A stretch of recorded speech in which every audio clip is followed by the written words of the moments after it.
Hey everybody, Jeff Peterson here, and I got a fabulous guest with me today, the co-director of Jesus Revolution.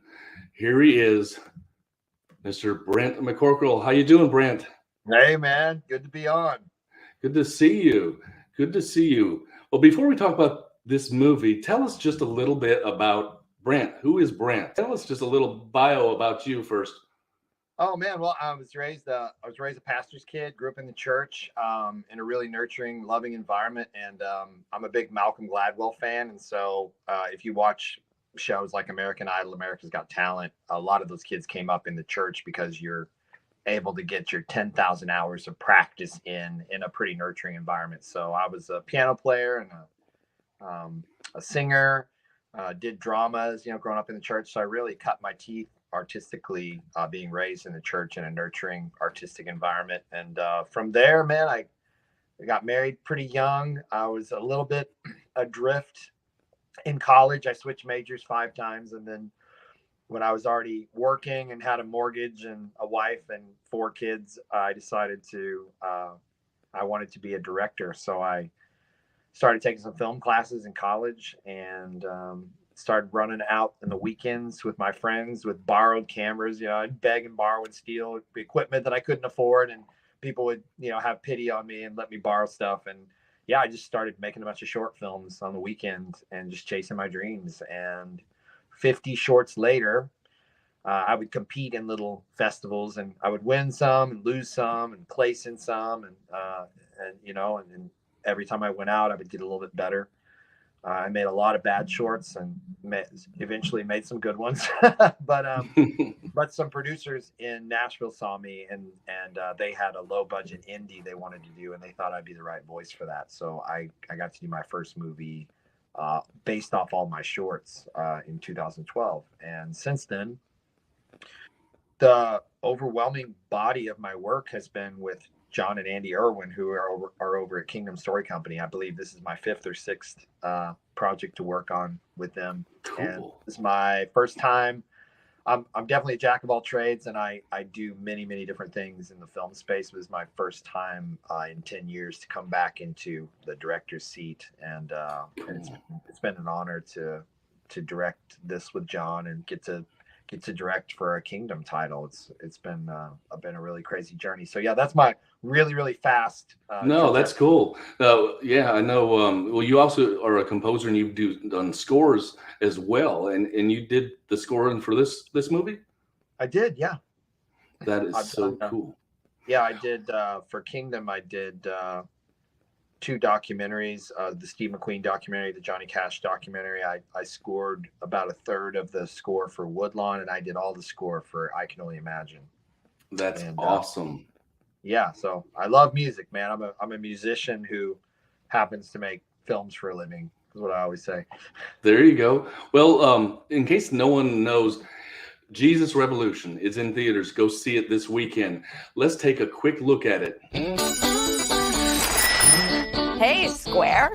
I am not a square. Think we should invite Greg this weekend. What's this weekend?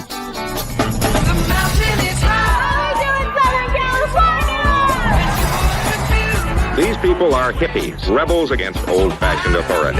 I think these kids need help. What they need is a bath. You're passing judgment on people you know nothing about. Maybe that's why your church is so empty. When God walks in here, brings me a hippie, I'll ask him what it's all about, because I do not understand. This house has a very good vibe.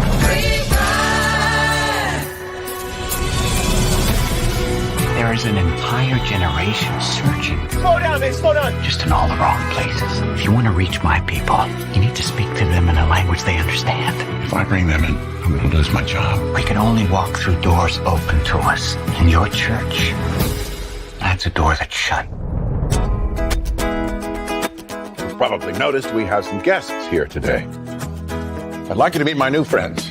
Welcome. They don't belong here. Half of them aren't even wearing shoes. They're staining the new shag carpet. They need our help. If you feel like you're misunderstood and judged, you will find forgiveness and freedom right here. That was awesome. Now that door is open any time of day. And if there are some who don't like that, well, then that door works both ways. All right, Pastor, let's begin. I was almost done with this, but then you did what nobody else would even dare. This thing that we found, I feel like I belong. You're gonna need a bigger church.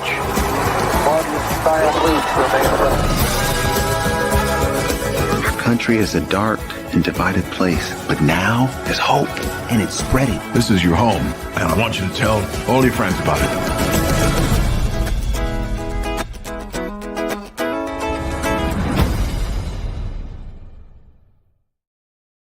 Yes, Jesus Revolution.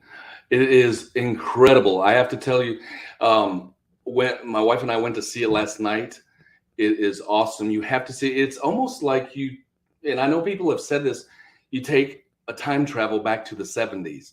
I mean, you feel like you're in the 70s. It makes me want to go get baptized again. I mean, this movie, I'm telling you, it is just awesome. Thank you, Brent, and everybody involved. But don't take my word for it. Check this out. My name is Jeff Peterson, and you don't have to say your name, but I'm just curious what you thought of the movie.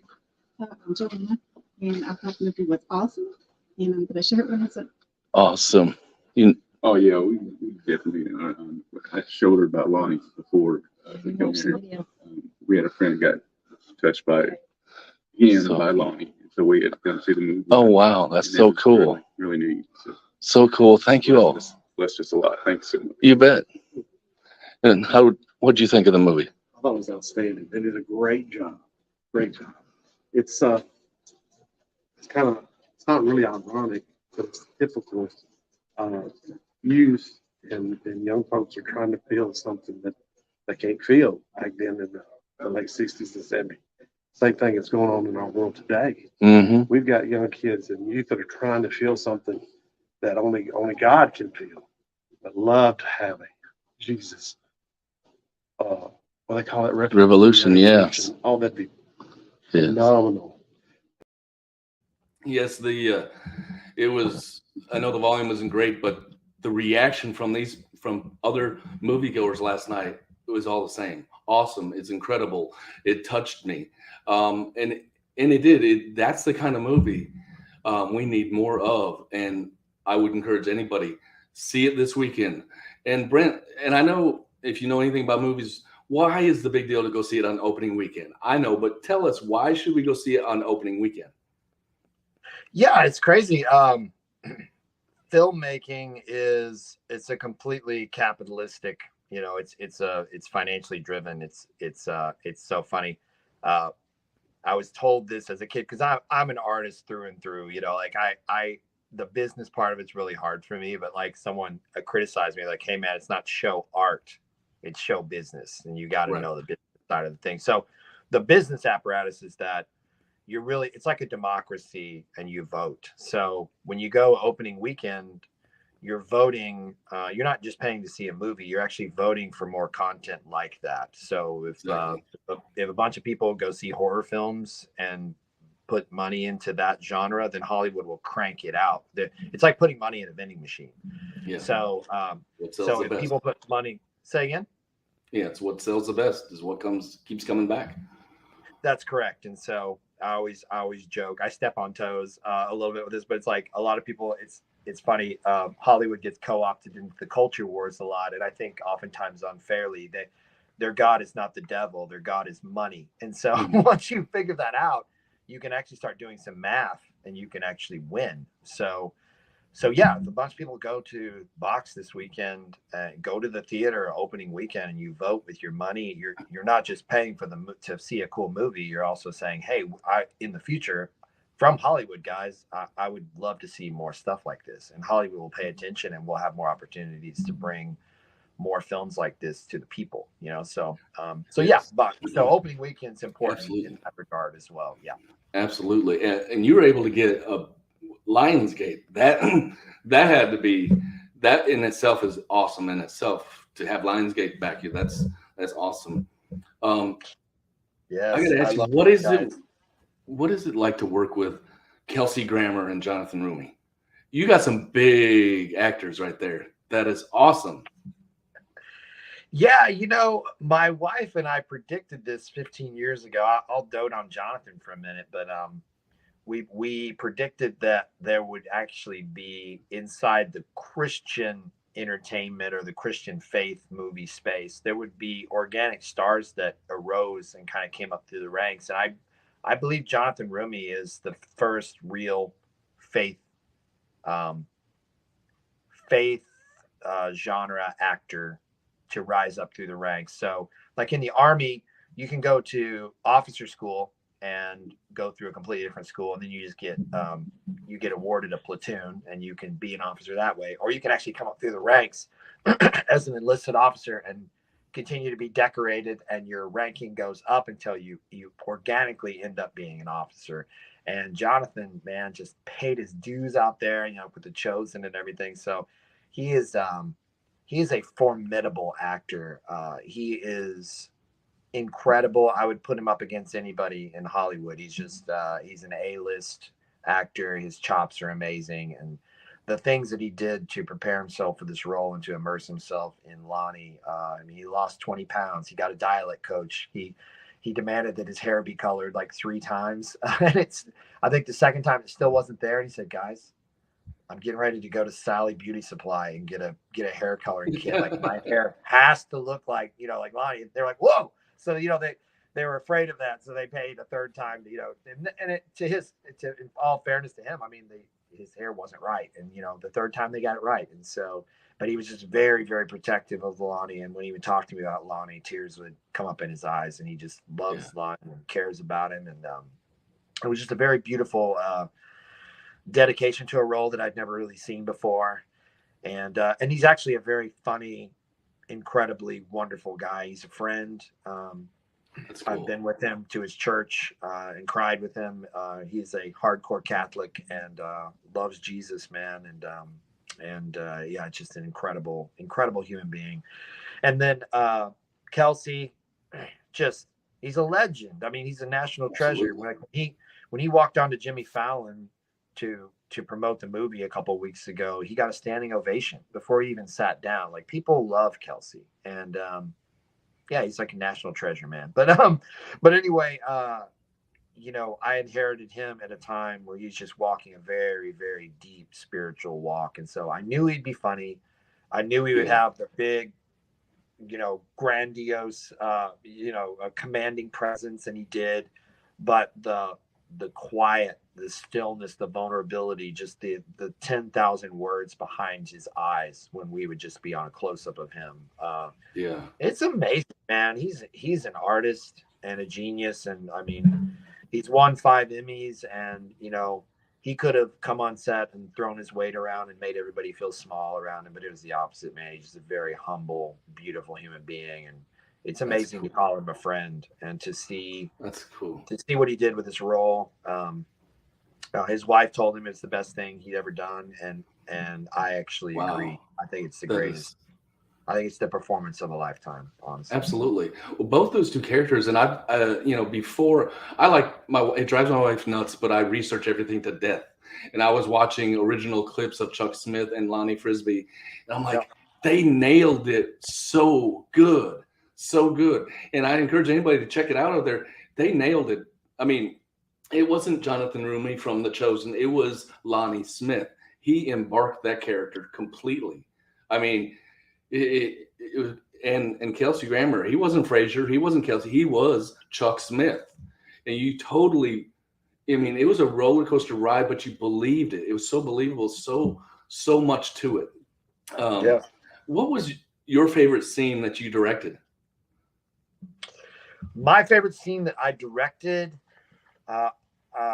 was, we co-direct. John Irwin and I co-directed. So oftentimes we're directing something together, but sometimes we would have to split off and do things on our own. So my favorite scene that I did on my own was when Jeanette, Chuck's daughter, who's played by Ali Inides, picks up Lonnie Smith, played by Jonathan Rumi, and he's hitchhiking, and she stops and picks him up, and he gets in the car, and they start to talk. And there's a really cool conversation inside the car, and that really kicks off a lot of comedy. That's kind of when the movie starts getting funny.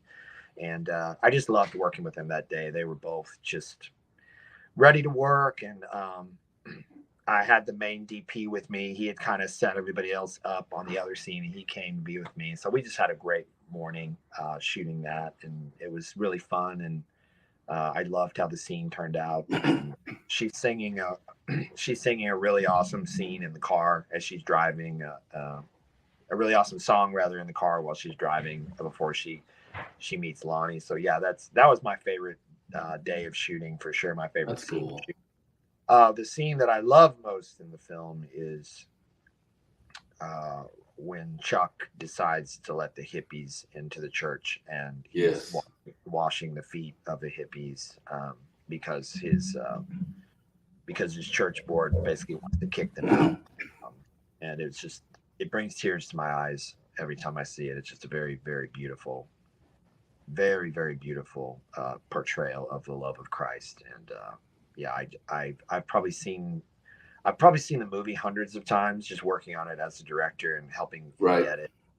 But that scene breaks me every time I see it. Just like tears of joy and conviction and beauty. I think with just how that came together, and so much of that is Kelsey, too. So. Yeah. Well, I have to give a shout out to Ginger Cressman. She did a great job too. She's a great friend, and she, played the deacon's wife, just the sour, I mean, that was great. I have to ask you. Ginger was great. Ginger was great. She didn't have a line, but you really sense her presence there. You sense, I love how she played it. You sense her sense of fear and judgment, and just, kind of revulsion. What's the old saying? There are no small parts, only small actors. And she was a very big part of this movie, and played it very well. Yes. I have to ask you this, and I think I've heard this somewhere, with the revival in Asbury University. And then this movie's releasing at this time, right following the heels of that. Do you think is that providential to you, in your opinion, that the movie comes out right? I mean, there was no planning of either of those, and this is a revolution. That's just, what do you say to that? The Asbury revival and this right on each other.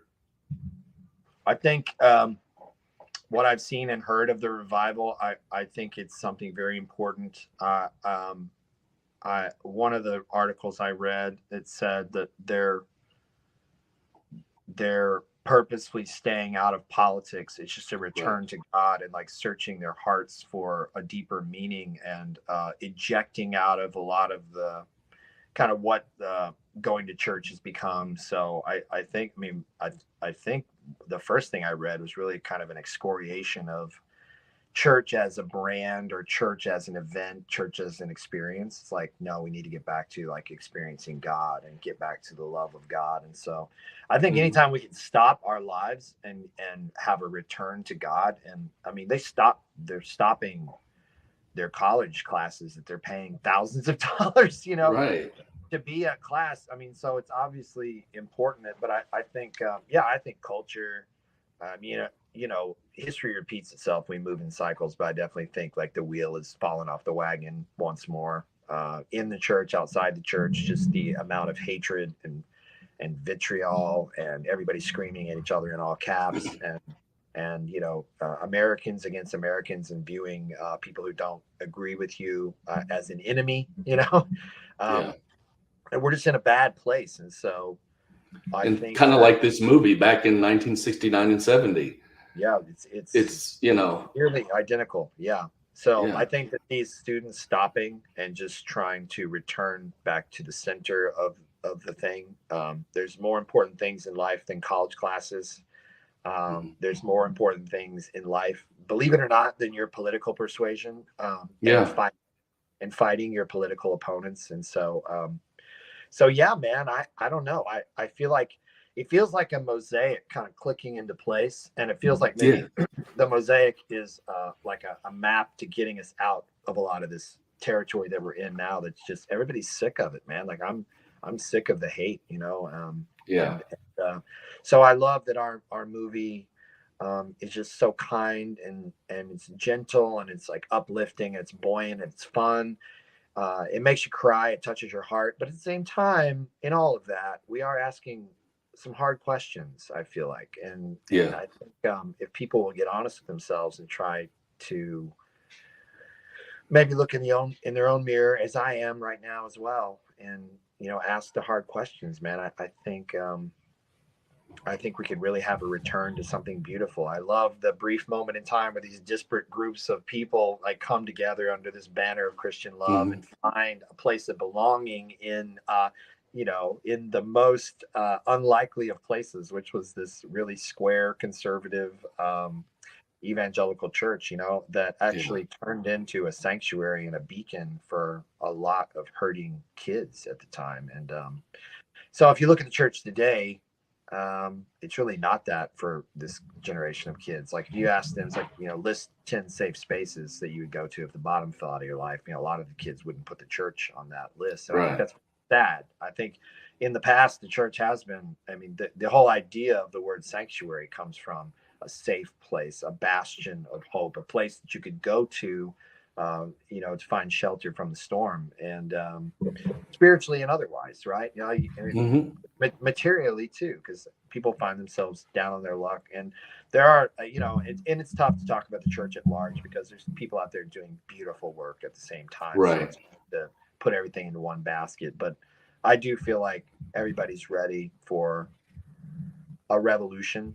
And I personally, for me, I think that's going to be a return back to this idea that Jesus loves everybody, that everybody's created in God's image, and everybody's a child of God and and is worthy of love, and you know, irrespective of if they believe the same way as you or if they dress the same way as you or whatever. It's like that we're called to love. We're actually called to love our enemies and everybody in between, you know. So yeah, man, that's a tough calling if you really want to follow Jesus, man, you know.